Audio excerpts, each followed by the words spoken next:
इसके बाद हम बात करते हैं ईसीजी की। What is ECG? ईसीजी को हम इलेक्ट्रोकार्डियोग्राम कहते हैं, यानी it is the graphical representation of ECG. इसकी फुल फॉर्म होती है इलेक्ट्रोकार्डियोग्राफ, यानी it is the graphical representation of electric impulse transmission by heart. Heart में भी कौन सी मसल्स इसको करती हैं? Cardiac muscles, by the cardiac muscles. तो इसमें कैसे होता है? नॉर्मल जो हमारा ईसीजी का प्लॉट मिलता है दैट इज इस तरीके से होता है। कुछ और इसको अच्छा करके बनाया जाए तो इस तरीके से आपको मिलेगा। तो this is P, this is QRS, this is QRS complex, this is T wave।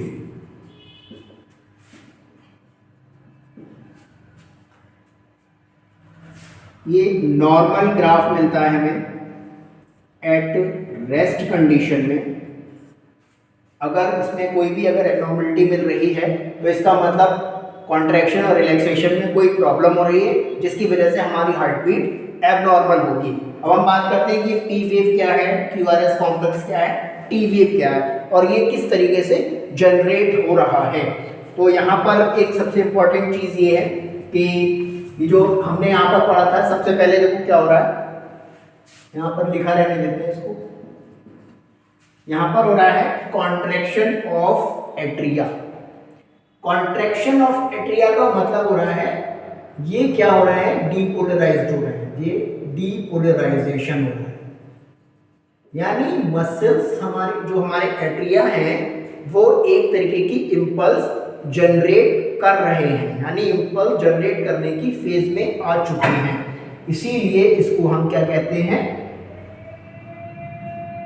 इसीलिए इसको हम डीपोलराइजेशन फेज बोलते हैं, यानी डीपोलराइजेशन ऑफ द एट्रियम।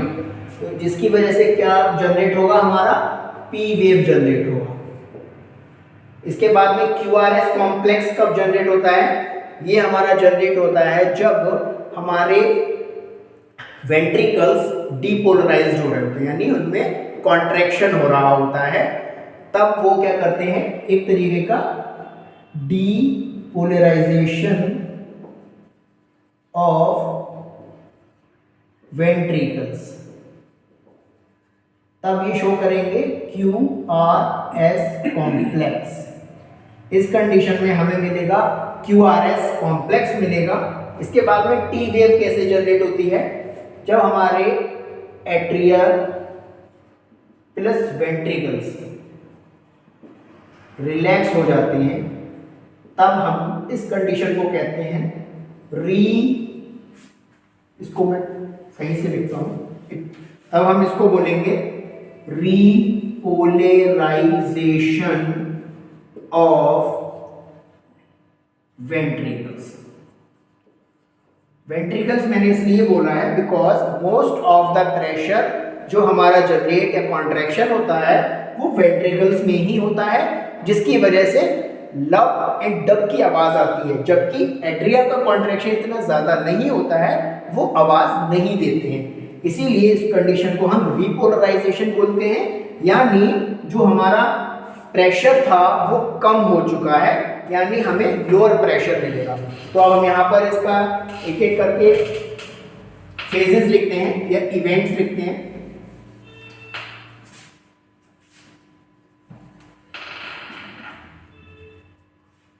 तो it shows the 3 events. Number 1, P wave में क्या हो रहा है? पी वेव में क्या होता है भाई? It is due to the contraction of atrium, यानी बोथ हमारे राइट एंड लेफ्ट एट्रिया जो होंगे वो कॉन्ट्रैक्ट कर जाएंगे। अब कॉन्ट्रैक्शन की वजह से होगा क्या? इस कंडीशन को हम बोलेंगे depolarisation, depolarisation of atrium. Depolarisation of atrium होगा, यानी यहां पर एक तरीके का प्रेशर डेवलप हो रहा है, अभी डेवलप हुआ नहीं है, डेवलप हो रहा है, मतलब प्रोसेस में है। तब हमें यहां पर मिलेगा सिस्टोल, सिस्टोल ऑफ एट्रियम। पहली बात तो ये हो गई। उसके बाद में हम दूसरी बात करते हैं,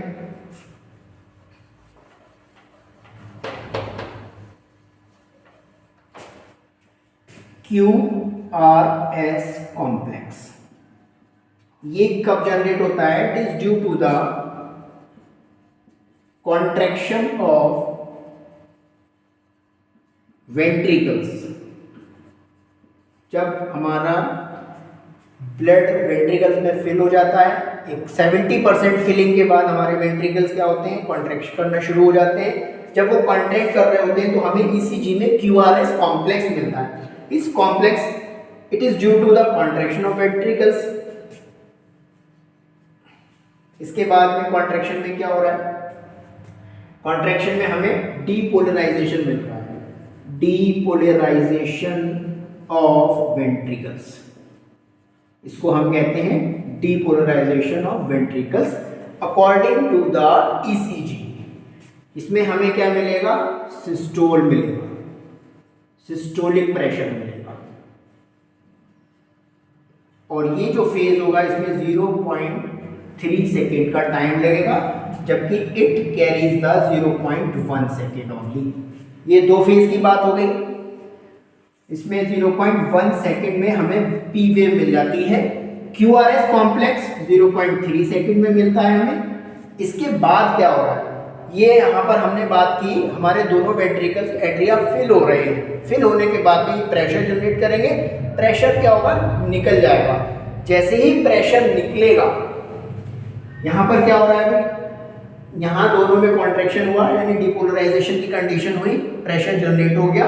अब प्रेशर निकलेगा तो रिलैक्सेशन ऑफ एट्रिया और वेंट्रिकल्स होंगे, जिसको हम रिपोलराइजेशन बोलेंगे। तब इसकी वजह से हमें क्या मिलेगा? टी वेव मिलेगी, यानी व्हेन द, मैं इसको लिखता हूं, टी वेव हमें कब मिलती है?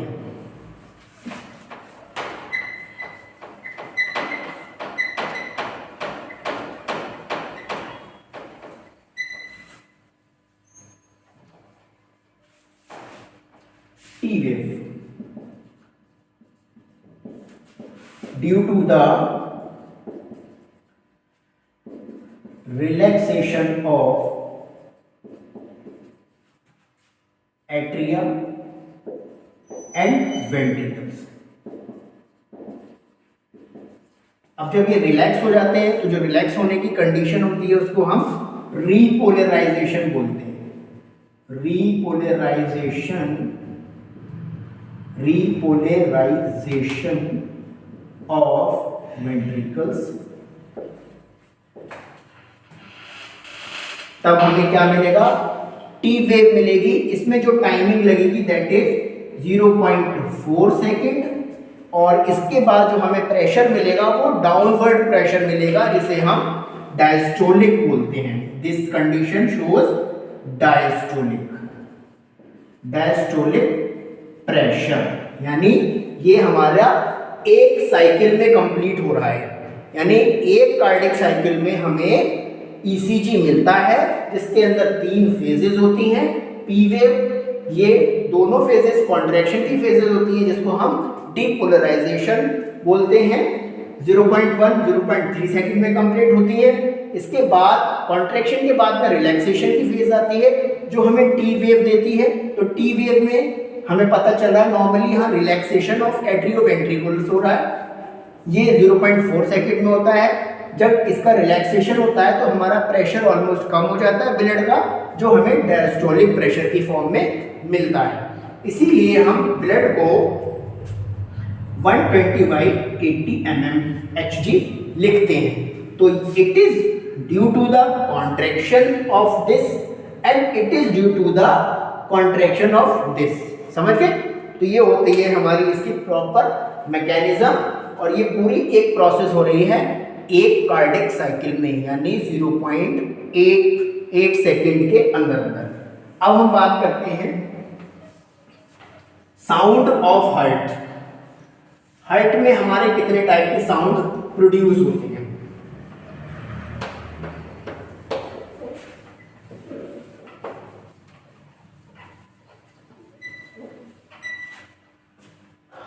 Sounds of heart. हार्ट में जो साउंड्स प्रोड्यूस होते हैं वो हमारे 4 तरीके के होते हैं, जिसमें से हम 2 सुन पाते हैं और 2 नहीं सुन पाते हैं। क्यों नहीं सुन पाते? लास्ट वाले 2 वो इसलिए नहीं सुन पाते हैं कि जैसे ही हमारा प्रेशर 120/80 यानी 80 से नीचे की तरफ जाता है, ऑलरेडी ये कम है यानी कॉन्ट्रैक्शन है ही नहीं, रिलैक्सेशन है, तो जैसे ही ब्लड फ्लो पूरी बॉडी में होता है तब हमारे जो 2 लास्ट वाले साउंड प्रोड्यूस होते हैं वो हम सुन नहीं पाते हैं, जबकि इन दोनों से जो प्रोड्यूस हो रहे हैं वो हम सुन पाते हैं, जिसको हम sound 1, S1, S2, S3, S4, ये वाले साउंड इतने डोमिनेंट नहीं होते हैं, not dominant, and these are dominating sound.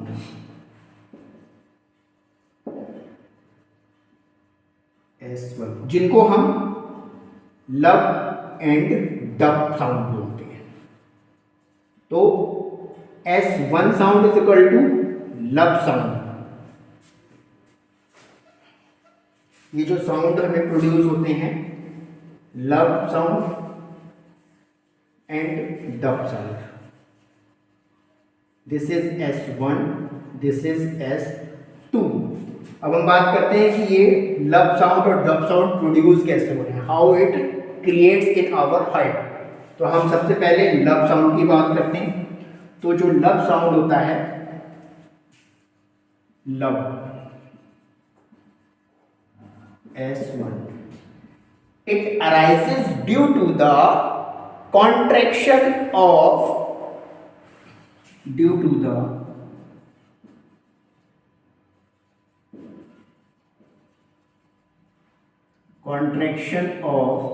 ventricles।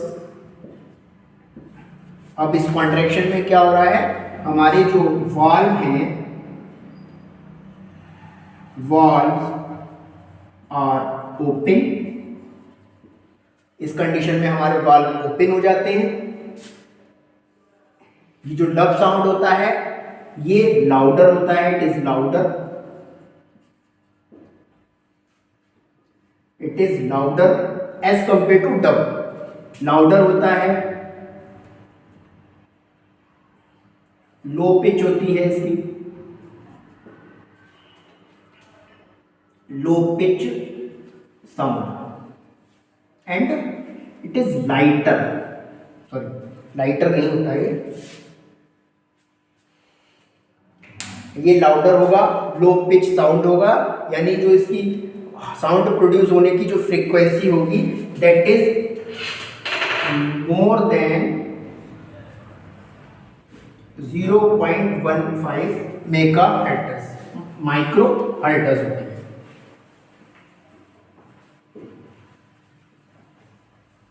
इस तरीके से होता है। इसके अलावा जो हमारा डब साउंड है, नंबर 2 डब साउंड, इसे हम S2 बोलते हैं। S2 साउंड ये इसलिए प्रोड्यूस होता है due to the opening of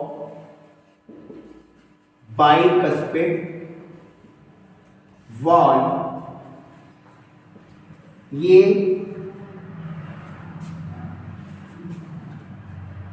lighter होता है, हाई पिच होती है साउंड की, हाई पिच,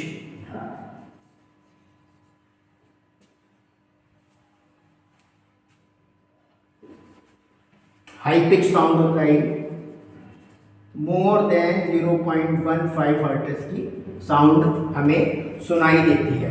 अब इसको हम सुन कैसे सकते हैं? ये हम सुन सकते हैं स्टेथोस्कोप से, हेयर्ड बाय द स्टेथोस्कोप। तो ये हमारे साउंड की बात हो गई। दो तरीके के साउंड प्रोड्यूस हो रहे हैं, लब एंड डब। एक हाई पिच है, लो फ्रीक्वेंसी है, वाल्व ओपन हो जाते हैं यहाँ पर, और ये लाउडर होता है। इसके अपोजिट में डब साउंड होता है, जिसे S2 बोलते हैं, due to the opening of bicuspid valve. Lighter होता है एंड हाई पिच होता है। ये हमारे साउंड्स हो गए। इसके बाद में हम बात करते हैं बीपी की। बीपी क्या होता है? What is blood pressure?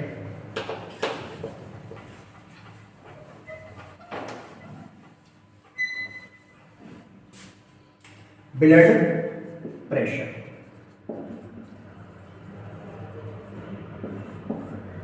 ये इंपॉर्टेंट है कि ब्लड प्रेशर हम किन किन साइट पे मेजर कर सकते हैं, और ब्लड प्रेशर हमें किस में मिलता है? आर्टरीज में मिलता है, वेन्स में मिलता है, कौन सी साइट्स में मिलता है? सबसे जो कॉमन साइट्स हैं, साइट्स फॉर प्रेशर, बॉडी में ये हमारी 4-5 साइट्स होती हैं जहां पर हमें प्रेशर फील होता है। सबसे कॉमन है हमारी रेडियल आर्टरी, दूसरी है टीबियल आर्टरी। प्रेशर हमेशा आर्टरी में ही फील होता है, क्योंकि वो पूरी बॉडी में ब्लड को एक प्रेशर के साथ में लेके जाती है। तीसरी जो जगह होती है वो हमारी ब्रेकियल आर्टरी होती है, brachial artery. Fourth one is jugular artery,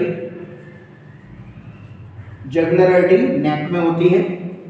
fifth one is femoral artery, जो थाई में प्रेजेंट होती है।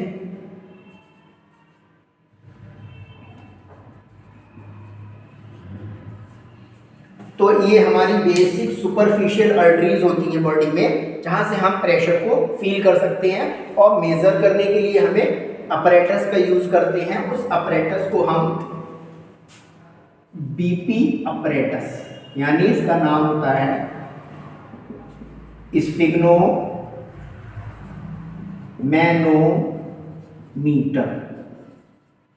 स्फिग्नोमैनोमीटर होता है, जिसके थ्रू हम बीपी को मेजर करते हैं।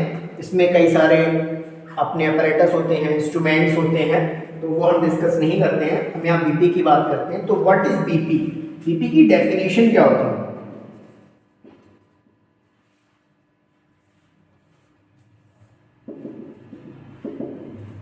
ये बीपी इस तरीके से फ्लो, बीपी नहीं, ब्लड हमारी, ये हमारी वेसल है, इट इज वेसल वॉल। ये हमारा ब्लड फ्लो कर रहा है, और ब्लड हमेशा लेटरल साइड एक प्रेशर लगाता है, यानी धक्का लगाता है, यानी इस तरफ towards the wall of artery. ये आर्टरी की वॉल की तरफ धक्का लगाएगा लेटरल साइड, और एक प्रेशर जनरेट करेगा। तो इसी वजह से इसकी जो डेफिनेशन होती है, it is the lateral pressure exerted by the blood on blood vessel। ये इसकी बहुत बेसिक एंड इंपॉर्टेंट डेफिनेशन हो गई, जिसमें ये लेटरल प्रेशर एक इंपॉर्टेंट टर्म है। It is the lateral pressure exerted by the blood on the blood vessels। ये हमारी साइट्स हैं जहां हम इसको मेजर करते हैं। हमें दो तरीके का ब्लड प्रेशर मिलता है। नॉर्मली हमारा जो ब्लड होता है, blood pressure is equal to 120/80 mmHg at rest. हमारे ब्लड प्रेशर के दो कंपोनेंट होते हैं, मेजर दो कंपोनेंट्स हमें मिलते हैं। Components of blood pressure BP. Number 1 systolic blood pressure is equal to 120 mmHg। Diastolic blood pressure 80 mmHg। अब इन दोनों के बीच का एक हमें प्रेशर मिलता है, that is called pulse pressure. यानी इसको अगर हम डिफाइन करें, it is the difference between the diastolic blood pressure and systolic blood pressure. इस तरीके pulse pressure, it is the pressure difference between the higher pressure and lower pressure. तो 120 minus 80 is equal to 40 mmHg। ये होता है at rest condition में, यानी normal. अगर हमारा नॉर्मल सिस्टोलिक और डायस्टोलिक ब्लड प्रेशर में फ्लक्चुएशन आता है, वो बढ़ता है या कम होता है, तो हमारे पल्स प्रेशर में भी डिफरेंस पैदा हो जाएगा। तो नॉर्मली हम पल्स प्रेशर को इस तरीके से निकालेंगे। बाकी अब मैं यहाँ बताता हूँ कि सिस्टोलिक क्यों मिलता है हमें, डायस्टोलिक कब मिलता है। जैसे हम शुरू से पढ़ते आ रहे हैं कि कॉन्ट्रैक्शन और रिलैक्सेशन की मैकेनिज्म के थ्रू हमें सिस्टोलिक और डायस्टोलिक मिलता है। तो सिस्टोलिक का मतलब है यहाँ पर हमारे जो एट्रिया और वेंट्रिकल्स हैं, then those filled by the blood, यानी यहाँ पर हमारे एट्रिया वेंट्रिकल्स ब्लड से फुल हो चुके हैं, और फुल होने के बाद में जो प्रेशर के साथ में कॉन्ट्रैक्शन डेवलप होगा, और कॉन्ट्रैक्शन के बाद में जो प्रेशर जनरेट होता है उसको हम 120 mmHg बोलते हैं। यहाँ पर ये सबसे मैक्सिमम प्रेशर जनरेट करते हैं, जिसे हम सिस्टोलिक ब्लड प्रेशर बोलते हैं। इसके बाद में हमने पढ़ा 0.4 सेकेंड के बाद में ये रिलैक्सेशन की फेज आती है, यानी जो हमारा वेंट्रिकल्स पूरी तरीके से भर चुका था वो खाली होने लगा है। जब खाली हो गया तो उसने पूरी बॉडी में ब्लड को सर्कुलेट कर दिया। सर्कुलेट के बाद में ये प्रेशर डाउन होने लगता है।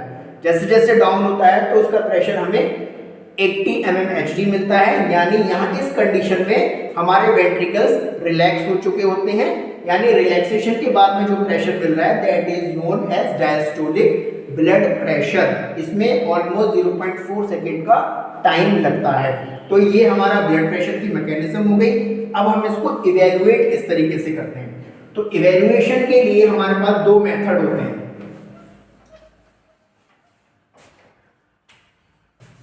BP measurement. बीपी मेजरमेंट हम दो मेथड से कर सकते हैं। पहला है पाल्पेटरी मेथड,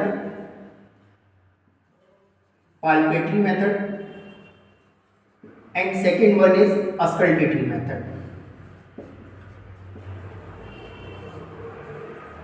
अस्कल्टेटरी मेथड इसको मैं ओरली आपको बता रहा हूँ, ज़्यादा लिखने की इसमें ज़रूरत है नहीं। पाल्पेटरी का मतलब होता है हम केवल एक आर्टरी को फील करते हैं, पाल्पेशन चेक करते हैं, और अपरेटस को टाइट अप करके वहाँ से हम बीपी का मेजरमेंट करते हैं। अस्कल्टेटरी में हम with the help of stethoscope से करते हैं। स्टेथोस्कोप के डायफ्राम को हम किसी एक आर्टरी यानी ब्रेकियल आर्टरी पे रखते हैं, उसको वहाँ से जो हम फीलिंग कर रहे हैं प्रेशर की, बीट्स की, उसके थ्रू हम जब उसको मेजर करते हैं, इस मेथड को हम अस्कल्टेटरी मेथड कहते हैं। इसमें आपको स्टेथोस्कोप की नीड नहीं होती है। अदरवाइज जो पाल्पेटरी मेथड है इसमें हम पाल्पेशन मेथड से यूज करते हैं, इसीलिए इसको हम पाल्पेटरी मेथड कहते हैं। दोनों ही अपनी अपनी जगह सुटेबल होते हैं और दोनों ही से सही ब्लड प्रेशर का मेजरमेंट हो जाता है। ये बात हो गई हमारे बीपी मेजरमेंट की। इसके बाद हम बात करते हैं disorders, basics disorder of cardiovascular system. Disorders of cardiovascular system. Number 1 सबसे कॉमन जो हमें मिलता है दैट इज हाइपरटेंशन। यानी अगर हमारा blood pressure more than 120/100 mmHg जाता है तो that condition is known as hypertension. इस कंडीशन में क्या होता है, हमारा हार्ट का लोड बढ़ जाता है। दूसरा होता है इसमें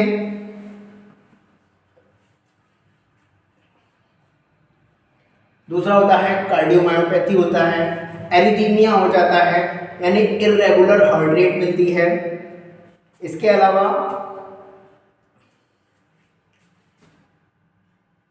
कार्डिक एरिथीमिया यानी इर्रेगुलर हार्ट रेट। इसके अलावा होता है एंजाइना पेक्टोरिस, यानी इसमें चेस्ट पेन की कंडीशन डेवलप हो जाती है। चेस्ट पेन रेगुलरली हमें होता रहता है टूवर्ड्स द लेफ्ट साइड। उसके बाद में कार्डियो मायोपैथी, यानी inflammation of cardiac muscles. It is the inflammation of cardiac muscles.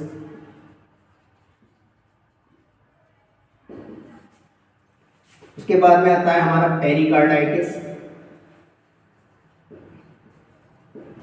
Endocarditis. Pericarditis it is the condition inflammation of pericardium. किसी वायरस या बैक्टीरिया के इन्फेक्शन की वजह से पेरिकार्डियम में इन्फ्लामेशन हो जाता है, उसको हम पेरिकार्डाइटिस बोलते हैं। अगर यही इन्फ्लामेशन एंडोकार्डियम में हो जाता है, that is known as endocarditis. इसके अलावा एक कंडीशन हमें और मिलती है, that is called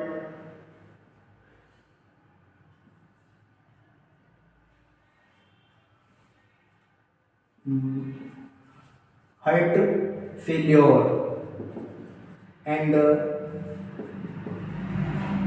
heart attack. Second one is heart block. ये हमारे कुछ इम्पॉर्टेंट हार्ट कंडीशंस होती हैं।